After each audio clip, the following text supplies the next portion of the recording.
Crop insurance premium మీరు చెప్పినట్టుగా ఇప్పుడు కట్టలేదు, పొలాలు మిలిగిపోయినాయి, ఎన్యూమరేషన్ స్టార్ట్ కాలేదు. మరి వాళ్ళకి ప్రీమియం వస్తుందా సార్? ఇన్సూరెన్స్ వస్తుందా రాదా?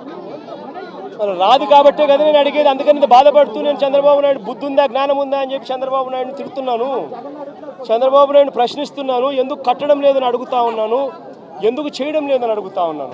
ఈ క్రాప్ ఫస్ట్ దానికి చేయాలి అని అంటే ఫస్ట్ ఈ క్రాప్ చేయాలి. మీ గ్రామంలో ఈ క్రాప్ జరుగుతూ ఉందా నువ్వే చెప్పు. నీ గ్రామంలో ఈ క్రాపే జరగనప్పుడు ఇక ఏ రకంగా ఇన్సూరెన్స్ అంటే ఇన్సూరెన్స్ ఎగనామా పెడుతున్నట్టే కదా. ఈ క్రాపే జరగనప్పుడు ఇక దీనికి ఇన్పుట్ సబ్సిడీకి సంబంధించి నీకు ఏ రకంగా నీకు సొమ్మిస్తాడు?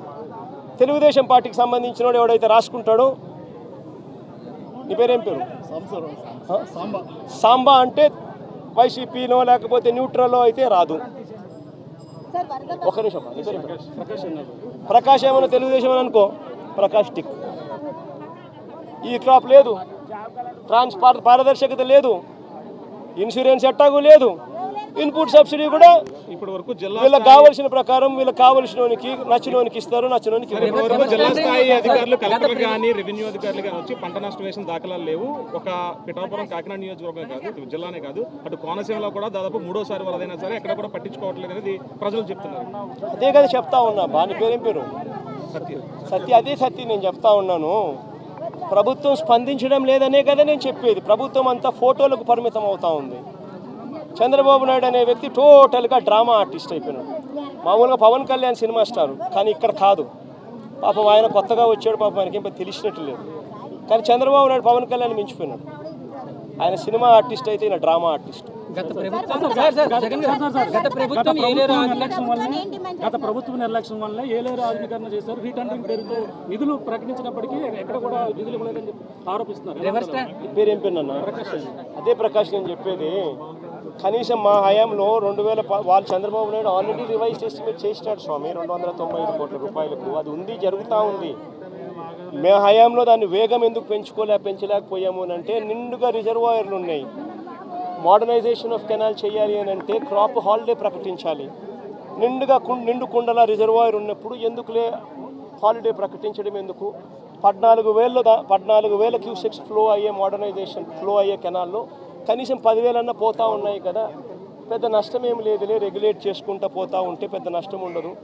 కరువు వచ్చినప్పుడు ఇంకోటి వచ్చినప్పుడు దీని గురించి హ్యాండిల్ చేయొచ్చులే అని కొద్దిగా మనం కూడా రైతుల పక్షాన రైతులకు నష్టం జరగకూడదు, క్రాప్ హాలిడే వేస్ట్ కాకూడదు, వాళ్ళకు క్రాప్ హాలిడే ఇచ్చి వాళ్ళకి ఇబ్బంది కడగకూడదు అని చెప్పి కొద్ది గొప్ప అనుకున్నంత వేగంగా చేయకపోవచ్చు.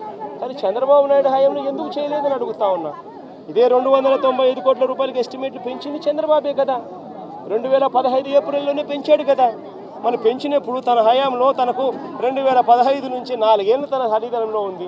4 ఏళ్ళు కరువే, రైతులకు ఈ రిజర్వాయర్లో నీళ్లు లేవు, రైతులకు పంట క్రాప్ హాలిడే ఈకపోయినా క్రాప్ హాలిడేనే. మరి ఎందుకు మోడర్నైజేషన్ చేయలేదు? స్వామి, రివర్స్ టెండరింగ్ అనేది మీకు అసలు తెలుసా? ఫస్ట్ రివర్స్ టెండరింగ్ అంటే ఏమిటో తెలుసా? నీ పేరేం పేరు? సుధీర్. రివర్స్ టెండరింగ్ అంటే ఏం తెలుసా సుధీర్? ఇప్పుడు సుధీరు, ప్రకాషు, దొరబాబు ఇట్లా అందరూ కూడా ఒక టెండర్లో పార్టిసిపేట్ చేస్తారు. టెండర్లో పార్టిసిపేట్ చేయడం కూడా ఎలా పార్టిసిపేట్ చేస్తారు తెలుసా? టెండర్ ప్రక్రియ ప్రాసెస్ ఒక రిటైర్డ్ హైకోర్టు జడ్జి దగ్గరికి ఫస్ట్ పోతుంది. రిటైర్డ్ హైకోర్టు జడ్జి ఆధ్వర్యంలో టెండర్ ప్రక్రియను ఆన్లైన్లో పెడతారు. పెట్టి, నీ పేరేం పేరు? సాంబుడా. నీ పేరేం పేరు? సాంబుడి దగ్గర నుంచి, సతీష్ దగ్గర నుంచి, నీ పేరేం పేరు తల్లి? నందిని దగ్గర నుంచి ఇట్లాంటి వాళ్ళు ఎవరైనా కూడా సలహాలు సూచనలు ఏమైనా ఇవ్వాలనుకుంటే ఆ జడ్జికి ఇవ్వచ్చు. ఆన్లైన్లోనే ఇస్తాడు. ఇచ్చిన తర్వాత మీ అందరి సూచనలు సలహాలు తీసుకున్న తర్వాత నియమ నిబంధనలు ఆయన ఫైనలైజ్ చేస్తాడు. ఆయన ఫైనలైజ్ చేసిన నియమ నిబంధనలు జ్యుడిషియల్ ప్రివ్యూ కమిషన్ అంటారు. జ్యుడిషియల్ ప్రివ్యూకి పంపించిన తర్వాత 100 కోట్ల రూపాయలు దాటిన ప్రతి టెండర్ను ఒక విప్లవాత్మక మార్పు చేసాం. టెండర్ల ప్రక్రియలో ఒక రెవల్యూషన్ తీసుకొచ్చాం. హైకోర్టు గవర్నమెంట్ పరిధిలో నుంచి దాన్ని తీసేసి హైకోర్టు రిటైర్డ్ జడ్జి చేతిలో పెట్టాం. ఆయన ఆన్లైన్లో పెట్టి మీలాంటి వాళ్ళు ఎవరైనా కూడా అభ్యంతరాలు చెప్తే అభ్యంతరాలు కూడా తెలుసుకొని ఆయన ఫైనలైజ్ చేస్తాడు టెండర్ల ప్రక్రియలో నామ్స్. ఆ టెండర్ల ప్రక్రియలో ఆయన ఫైనలైజ్ చేసిన నామ్స్ను ఆయన చేసిన తర్వాత డిపార్ట్మెంట్ టెండర్కి పిలుస్తుంది. టెండర్లు పిలిచిన తర్వాత ఆ టెండర్లలో నీ పేరు సుధీర్ పార్టిసిపేట్ చేస్తాడు, ప్రకాష్ పార్టిసిపేట్ చేస్తాడు, నందినమ్మ పార్టిసిపేట్ చేస్తుంది. చేసినప్పుడు సుధీరు L1గా L1 వస్తుంది. మామూలుగా అయితే సుధీర్కి రావాలి, కానీ రివర్స్ టెండరింగ్లో రాదు. సుధీర్ కోట్ చేసిన L1ను బేస్ ప్రైస్ కింద తీసుకొని మళ్ళా సుధీర్ని పిలుస్తా, ప్రకాష్ని పిలుస్తాం, నందినమ్మని పిలిచి ఆక్షన్ పెడతాం. సుధీర్ ఈ మాట చెప్పినాడు, ప్రకాష్ నువ్వు తగ్గుతావా అంట. తగ్గుతాను, ఇంత 10 రూపాయలు, నేను అప్పుడు పొరపాటు నేను ఇంకా తగ్గిస్తాను, నేను నాకు వచ్చే అవకాశం ఉంది కాబట్టి నేను సుధీర్తో కాంపిటీషన్ వస్తాను. మళ్ళీ ఆక్షన్లో నువ్వు చెప్పొచ్చు, నందినమ్మ నేనేం తక్కువ తిన్నా, నేను 85 చెప్తానని చెప్పి నందినమ్మ చెప్పొచ్చు. అప్పుడు నందినమ్మకు వస్తుంది tender. This is reverse tendering. ఈ రివర్స్ టెండరింగ్ అనేది ఒక రెవల్యూషన్.